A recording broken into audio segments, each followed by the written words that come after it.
What's up, Patriots? Woke liberals are trying to take out Christianity from chess. The official chess.com X page came out with this stupid post. Many Patriots saw through this post and knew that they're just trying to take away the Christianity aspects from chess to fit the woke agenda mob liberal ideology. It's disgusting, and Patriots like this guy and this guy both know what they're trying to do. In other breaking news, Rachel Ziegler has a hairy back. I'm not seeing Snow White because of its woke ideology, but I'm definitely not going to see it if this is our main lead.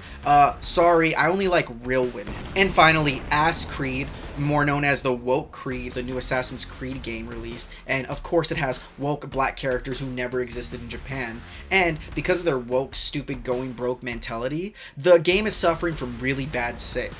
It's stupid. It's a dumb game. In all seriousness, well, this is what the conservatives are talking about. Donald Trump has deported American citizens. In the first case, there was a protester who was protesting legally his anger against the Palestinian-Israel genocide. In doing so, he was marked as a radical terrorist, a supporter of Hamas. Granted, he wasn't born here, but he was granted citizenship through his school. Lost that privilege because he just spoke out against the Trump administration. It's not new when a green card holder gets their green card revoked, but in the case that we're speaking of, none of the deportation officers have given a reason or a charge for why this guy was taken away. It seems like he just went against the free speech police. I would think conservatives would be talking about this rather than Rachel Ziegler's back, but additionally, there was a group of Venezuelans who were deported to El Salvador for prison camp work, basically slavery. These people were also green card holders, permanent citizens. They had visas. They were here legally through a legal process. But because of the tattoos they had, they were deported to another country to do free labor because of a tattoo. Many of the people's families came out and said, hey, they're not part of this gang that you think they are, and at least give them a due process. They were not.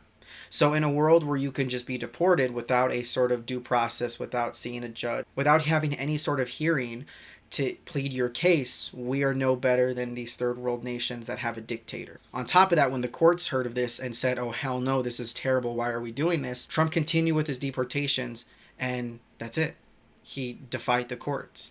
If it gets to the Supreme Court, I imagine we're going to go into a constitutional crisis. How much power does the president have? Not only is this guy deporting citizens who've done nothing, and if anything, we're just practicing the fundamental right of being an American, they weren't given any sort of due process. And on top of that, he's going against illegally the courts. Is this guy a dictator? Or are we entering fascistic territory? Are we already there, given his past, given how he had indictments, his felonies, and how he tried to subvert the election? Are we surprised? We shouldn't be. I'm sure many of the public didn't even know any of these things, so that's why I'm putting it out for you. This is the biggest news I think we've ever had, and I'm seeing people cry about a black character in Assassin's Creed.